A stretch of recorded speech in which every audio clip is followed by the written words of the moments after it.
Good morning, students. Today we are discussing about the basic characteristics of Shakespearean comedy. In the last class, we are discussing about tragedy, comic tragedy, and comedies of Shakespeare, and we discuss about the basic idea of tragedy, comedy, and tragic comedy. In this class, we are discussing about the basic characteristics of comedy in Shakespeare in Shakespeare plays. Love and marriage as motive. The motive of comedy is basically on love and marriage. Love leading to marriage is the theme of Shakespearean comedy. This is the basic theme, love and marriage.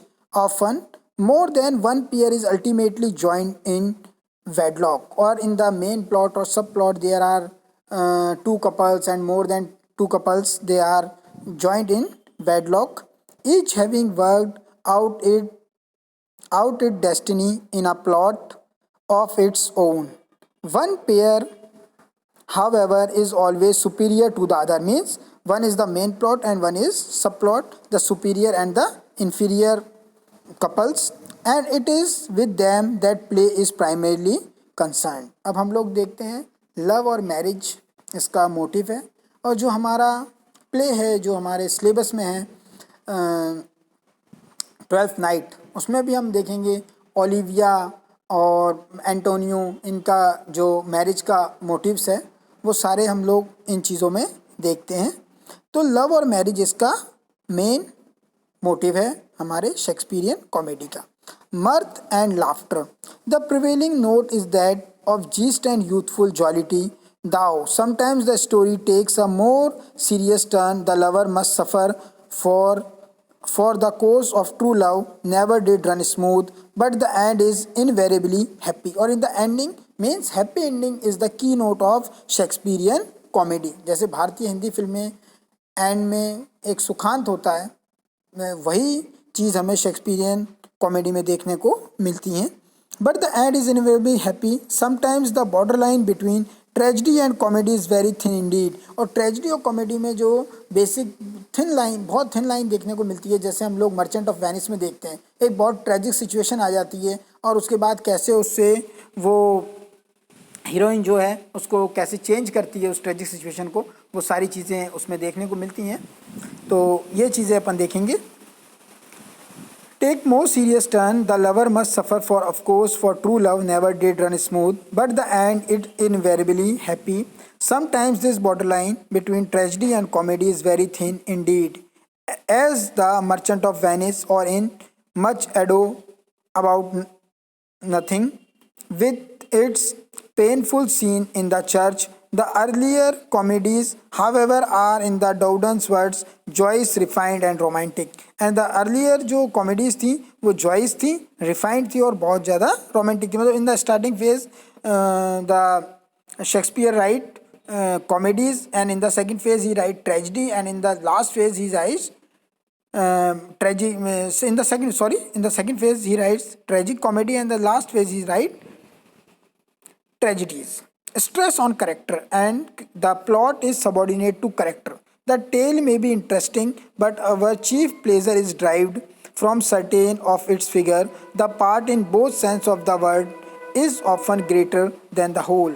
Rosalind and Celia are more interesting than the slight story of As You Like It. Portia is more impressive than the forced situation in The Merchant of Venice. तो हम यहाँ देखते हैं कि Shakespeare characters पर बहुत ज़्यादा stress देता है, पर्टिकुलर किसी करेक्टर पर.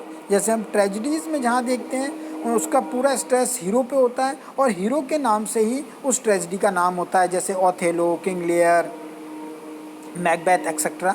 और यहाँ पे हम देखते हैं कि जो भी कॉमेडीज़ हैं उनका नाम कोई फिलोसॉफिकल टाइप से नाम होता है और कोई सिंपल नेम होता है, लेकिन उसमें मेन स्ट्रेस हीरोइन की तरफ होता है. Realism and fantasy. As we have already noted, Shakespeare comedies are blend of observation and imagination, and he is blend both the things observation and imagination. Observation मतलब उसने जो समाज में देखा, सोसाइटी को देखा, उसको ऑब्जर्व किया और उसे अपने करेक्टर में ढाला, एंड इमेजिनेशन, और उसने कई ऐसे अपने करेक्टर जो इमेजिनेशन से उसने वहाँ पर इनपुट दिया था, तो वो हम यहाँ पे देखते हैं. Fact and fiction, and they are blend of both fact and fiction. Fact, उसके अंदर कुछ एसेंशियल जानकारियाँ अपने को मिलती हैं उस समय के समाज के बारे में, और समकालीन वर्ग व्यवस्था के बारे में हमें देखने को मिलता है. लेकिन इसके साथ साथ हम ये भी देखते हैं कि उसमें रियलिटी और फिक्शन दोनों हैं. Scenes, characters and plot however between the real and the unreal. और करेक्टर कभी हमें रियल लगते हैं, कभी अनरियल लगते हैं. The English countryside is transformed into the forest of Eden. English countries into the Duke and his friends in exile. English artisan into bottom. The Athenian weaver and his followers. The basis is real superstructure ideal. और जो superstructure, जो basic things है, means जो वर्ग व्यवस्था थी वहाँ की, जो फॉरेस्ट है, वो सारी की सारी चीज़ें वहाँ पे देखने को मिलती है. और जो सुपर स्ट्रक्चर है जो उसके ऊपर कंस्ट्रक्ट किया है शेक्सपियर ने, वो एक तरह से आइडियल सिचुएशन को शो करता है. अब आगे देखते हैं. Songs are important part of Shakespearean comedy. Music is an essential feature of the world of the Shakespearean comedy as it was earlier in the work of Lely. It is various kind. There is the court music of Duke Orsino, the food of love, the traditional music of the clown played on pipe and the tabor, popular snatches and songs like those of Sir Toby, Sir Henry in Twelfth Night, of Amenies in As You Like It, and Balthazar in Much Ado, and so on. The tavern catches of Sir John Falstaff and his tipsy companion. The ballad of Autolycus. All the types of music that delighted the Elizabethan age delight us still. It is introduced with discretion and sometimes act as a kind of commentary on the situation, heightening the effect. और कभी ये songs जो हैं ये situation को heightening करते हैं, किसी भी सिचुएशन को, और ये सारे के सारे एलिजाबेथन एज में भी म्यूज़िक का एक बहुत इंपॉर्टेंट पार्ट था. और आज भी मूवीज़ के अंदर या हमारे ड्रामा के अंदर इसका बहुत बड़ा पार्ट है, जो शेक्सपियर उस समय म्यूज़िक और सॉन्ग्स को यूज़ किया करता था. और कभी कभी बहुत फिलोसॉफिकल सॉन्ग्स और पोएम्स भी हमें नज़र आती है, जैसे हमने 7 Wages ऑफ द मैन देखी है, जो एज यू लाइक इट के अंदर एक छोटा सा फ्रेज था, बहुत फिलोसॉफिकल सॉन्ग था वो. तो आगे हम इस चीज़ को देखते हैं. The clown. और clown is a character with the comical qualities, but he give the note of philosophical and the note of life. Clown का करेक्टर हम यहाँ पे देखते हैं किस तरह से था. Several of Shakespearean comedies introduce a fool और क्लॉन. किसी में तो फूल होता है, किसी में क्लॉन होता है, जो एक जिस्टर होता है, एक कॉमिक करेक्टर होता है, लेकिन बहुत गहरी बात वो कह देता है. जैसे शेक्सपियर भी अपने प्ले के माध्यम से बहुत गहरी बात कहने के लिए जाना जाता था. जैसे हम लोग उस तरह के ड्रामा में हम देखते हैं कि कभी कुछ लाइन्स इस तरह की लिखी जाती थी जिससे संभ्रांत वर्ग है, जो पावरफुल जो क्लास है, उसको चोट पहुंचाते हुए एक तरह का सटायर शेक्सपियर करता था. तो वही चीज़ हमें यहाँ पे क्लाउन के रूप में नज़र आती है. वो बेसिक चीज़ों की लाइफ में बेसिक क्या होता है, जैसे हम लोग देखते हैं एज यू लाइक इट में हमने देखा 7 Wages ऑफ द मैन, तो उसके एंडिंग में वो बताता है कि सभी चीज़ें, जिस तरह बच्चा पैदा होता है उसी तरह से जब वो बूढ़ा होता है वो सेम स्टेज में पहुँच जाता है. तो वो देखते हैं कि जीवन में कुछ नहीं है, एक जस्ट अ सर्कल.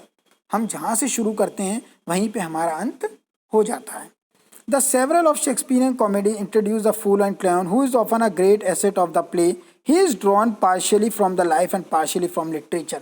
और वो किससे ड्रॉ किया गया है, रियल लाइफ से और रियल लिटरेचर से भी थोड़ा सा उसमें से जो करेक्टर्स हैं ड्रॉ किए हैं. He is a direct development of the vice of the moralities. और देखो वाइस ऑफ मॉरलिटीज़ मतलब जैसे मॉरलिटीज़ प्ले स्टार्टिंग में इंट्रोड्यूस हुए थे चर्च में, उसी तरह से वो मॉरलिटी सिखाने के लिए, मतलब एक मॉरल आस्पेक्ट, डायडेक्टिक टोन थी उसकी, जो फूल और क्लाउन प्ले किया करता था. And he is also theoretical version of the professional court fool और जिस्टर. और उसके अंदर मॉरलिटीज़ के साथ में जो जिस्टर का पार्ट प्ले करना होता है, एक जोकर का पार्ट प्ले करना होता है, वो पार्ट भी वो फूल प्ले करता था.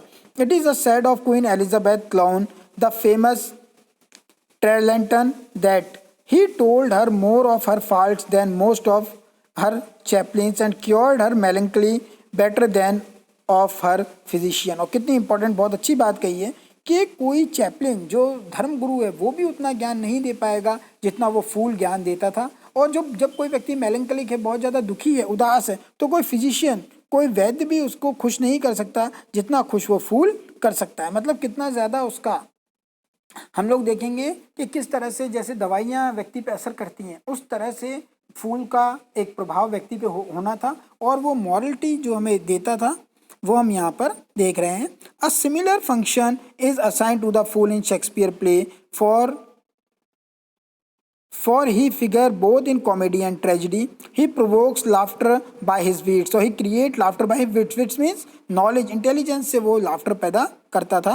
As Touchstone does in As You Like It, and he sings sad and sprangly songs as Fest does in Twelfth Night. He is distinguished by his motley costume but wears not motley in his brain. और वो जो उसके costume है वो अपने को बहुत ज़्यादा हंसाने वाले फूहड़ टाइप के नज़र आते हैं, लेकिन उसका माइंड फूहड़ नहीं है, माइंड उसका बहुत कंसंट्रेटेड है और वो बहुत अच्छी बातें बताता है। Indeed he sometimes shows more learning and good sense than some of the leading characters, but he bears no integral relation to the main plot unless it is that he and his sweetheart are sometimes among the several couples married at the close of the play. और वो भी किसी main जो play का part था उसमें एक छोटा सा हिस्सा रहता है, मेन प्लॉट का हिस्सा कभी भी नहीं होता, लेकिन लास्ट में कुछ प्लेज में हम देखते हैं कि वो भी अपनी स्वीट हार्ट के साथ आखिर में उसकी भी शादी हो जाती है। ये सारे के सारे कुछ कैरेक्टरिस्टिक्स थे शेक्सपियरियन कॉमेडी के, जिसमें हम लोग इसको पॉइंट आउट कर सकते हैं कि heroine is superior than the hero. Second number are the songs and the character of the clown. These are some of the characters of the characteristics of Shakespearean comedy. Realism and fantasy both are molded in his plays.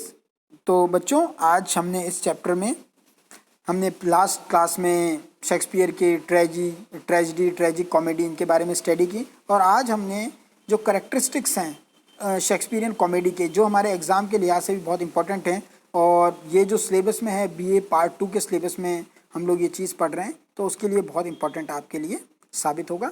Thanks.